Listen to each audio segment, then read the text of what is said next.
안녕하십니까. 오늘부터 저하고 성경을 몇 시간에 걸쳐서 읽는 시간을 갖도록 하겠습니다. 성경은 기독교인들의 그 신앙적 텍스트죠. 그런데 저와 같이 공부하는 성경은 신학적인 목적이 아니고 인문학적인 시각에서 바라보는 성경이 되겠습니다.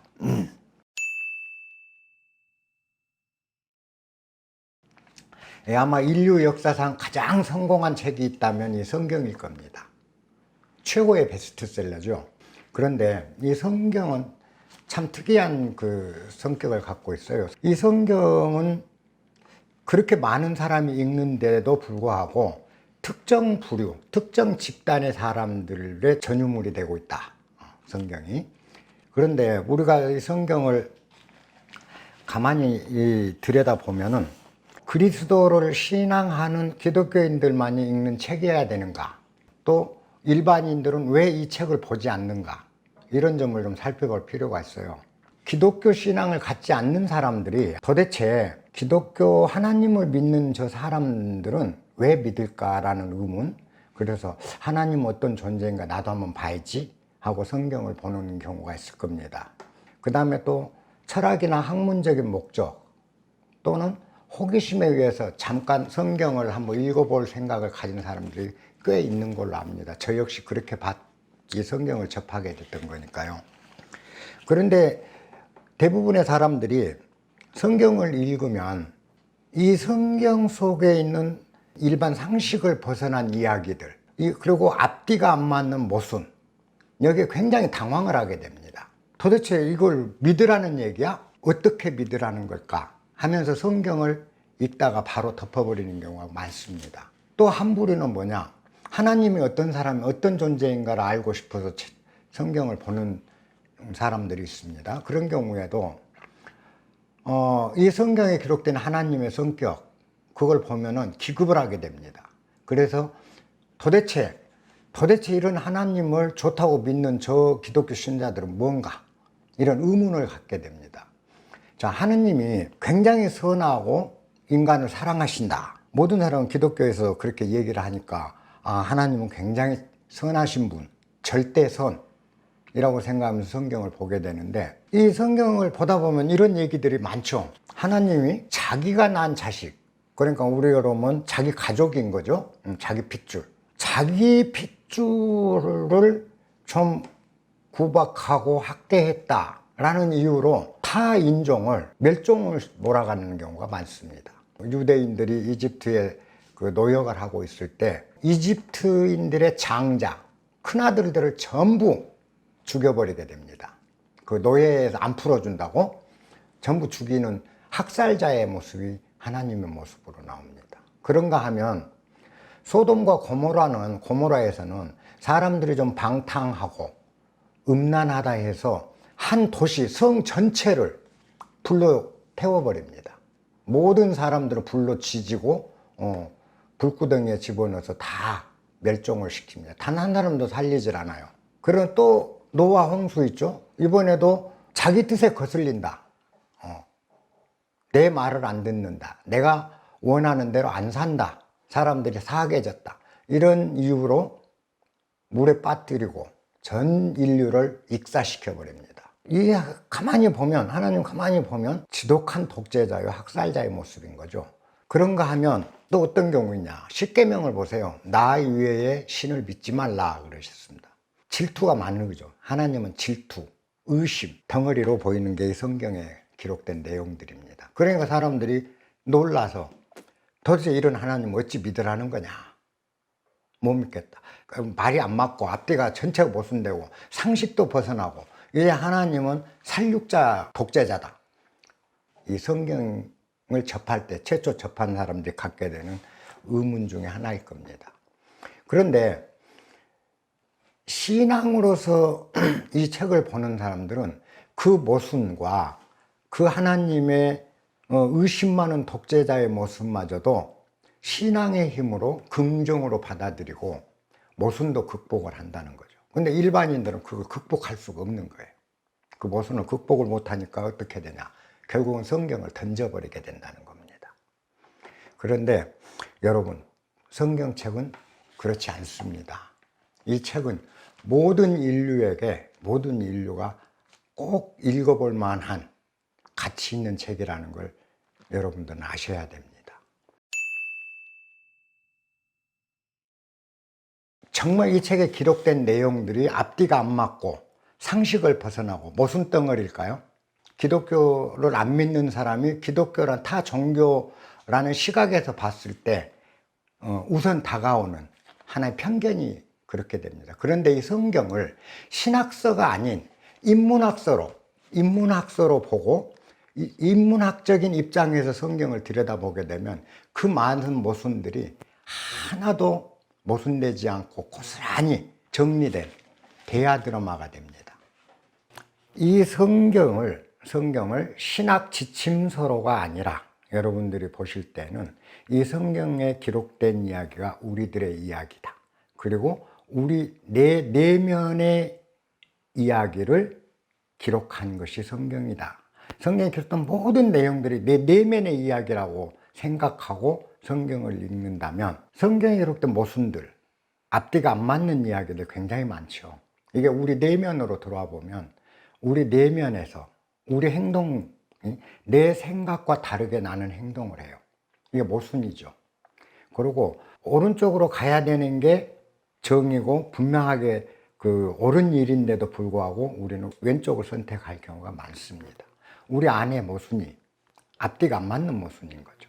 우리는 모순이면서 책에는 모순되지 않기를 바란다는 거죠. 자, 성경에 기록된 게 우리 이야기라고 제가 아까 말씀드렸죠. 우리들의 이야기라고 생각하고 성경을 보게 되면 모순된 내용이 우리 내면의 모순을 지적하고 있는 거다.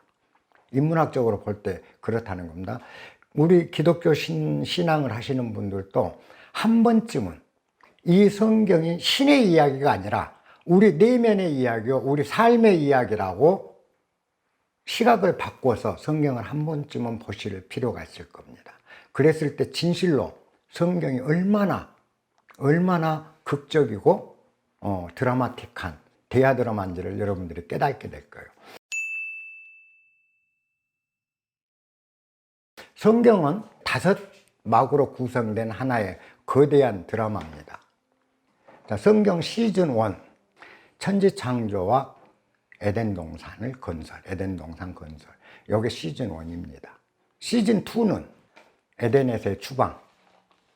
시즌 3는 회유와 협박입니다. 그죠? 그 다음에 시즌 4는 예수의 구원. 그 다음에 시즌 5, 신인류. 새로운 세상, 새로운 인류의 탄생. 이렇게 구성된 게 시즌 5짜리 대화 드라마가 성경이라는 거죠. 창세기 시즌 1에서는 인간을 창조하는 이야기가 나옵니다. 인간을 창조하고 에덴 동산. 우리가 에덴 동산 하면 마치 무슨 동산 아름다운 내용을 생각하는데 에덴 동산은 사실은 뭐냐면 하나의 가원입니다. 가정의 정원이 있는 가정, 가원이라고 보시면 돼요. 에덴 동산. 그러니까 가정을 건설하는 거예요. 자, 천지창조, 인류를 뭘 쭉 창조한 다음에 그 다음에 마지막으로 아담과 이브, 인간을 창조했다. 그리고 에덴 동산이란 가원을 만들어서 하나님과 아담과 이브와 함께 살았어요. 에덴 동산에 함께 계셨어. 이건 뭘 상징하는 겁니까? 우리들의 이야기로 볼 때 자식을 낳고 부모가 아담과 이브처럼 자식을 낳고 하나의 아름다운 가정을 건설한다 라는 이야기가, 천지창조 이야기가 우리들의 이야기로 바꿨을 때 그 시즌 1이 되는 겁니다. 선악과를 먹고 아담과 이브가 선악과를 하나님 먹지 말라는 짓을 했어요. 먹지 말라고 한 선악과를 먹고 에덴에서 추방되고 그때부터 이제 귀양살이를 하게 되죠. 이건 뭘 의미한가요? 하나님의 뜻대로 우리가 세상을 살아왔어요. 산다는 거는 우리가 어려서 부모님 품 안에서 부모님 뜻대로 살아요. 우리는 판단이 없어.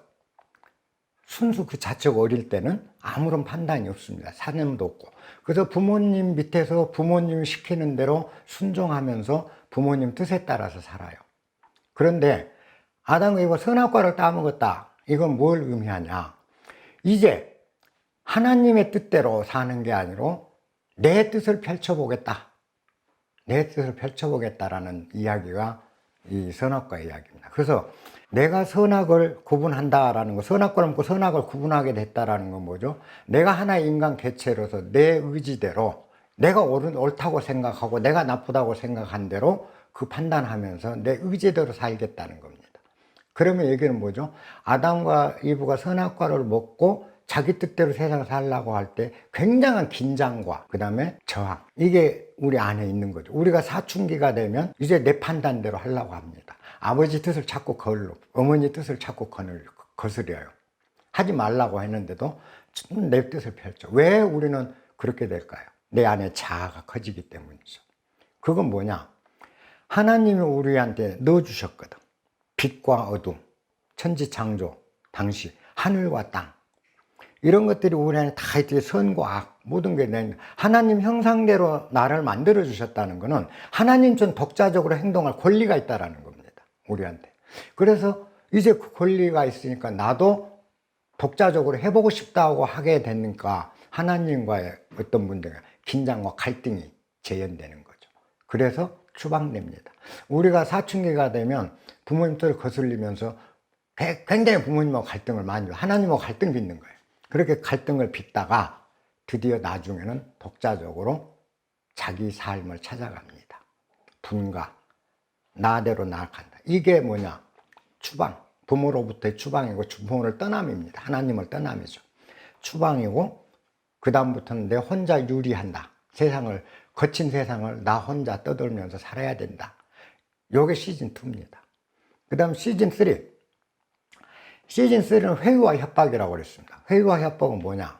자, 이제 하나님으로 떠나서 유리해서 내가 세상 저 넓은 들판에 사회에 나가서 거친 세상에서 독자적으로 살아가야 되는 힘겨움이 생기죠.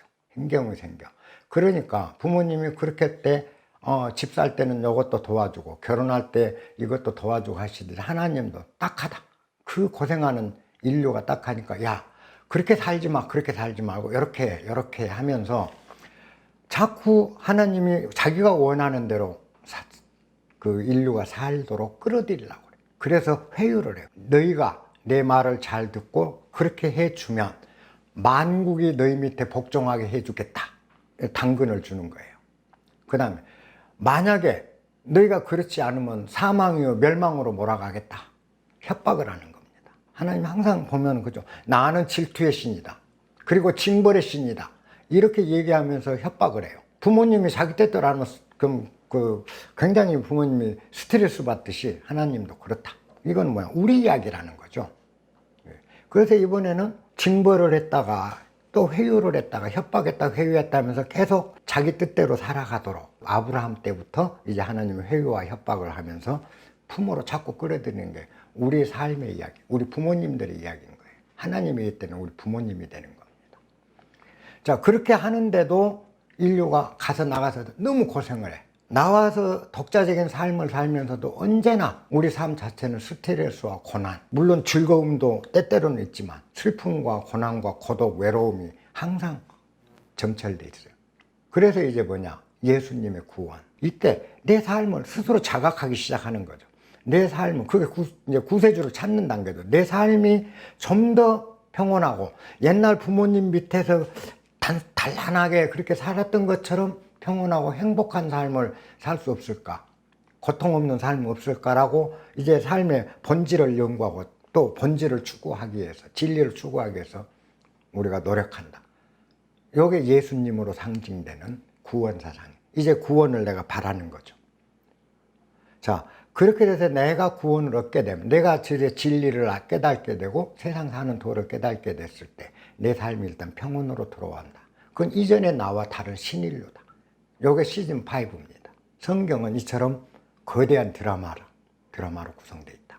이런 시각으로 여러분들이 성경을 보신다면 전혀 다른 성경이 될 겁니다. 성경은 한마디로 얘기해서 기독교 신앙의 텍스트이기도 하고 또 다른 측면에서는 우리 삶의 이야기, 태어나서 죽을 때까지 우리가 살아가는 세상 이야기가 성경 이야기요, 우리 내면의 이야기가 성경 속에 담긴 이야기다. 그러나 신앙이든 신앙서적으로서든 우리 삶의 이야기로 보는 인문학적인 이 서적이 됐든 아니면 내면의 이야기인 철학서적이 됐든 성경은 본질적으로 오막으로 구성되어 있다. 인문학적인 시각, 즉 우리들의 이야기로 성경을 받아들이고 또 우리 내면의 이야기로 성경을 받아들여서 읽어본다면 신학적인 텍스트로서의 이야기와 전혀 다른 또 다른 이야기를 여러분들이 수확할 수 있을 겁니다. 그리스도를 신앙하는 기독교인이라 할지라도 이걸 한 번쯤은 부디 내면의 이야기, 우리들의 삶의 이야기로 성경을, 그런 시각에서 성경을 한번 읽어보셨으면 참 좋겠습니다.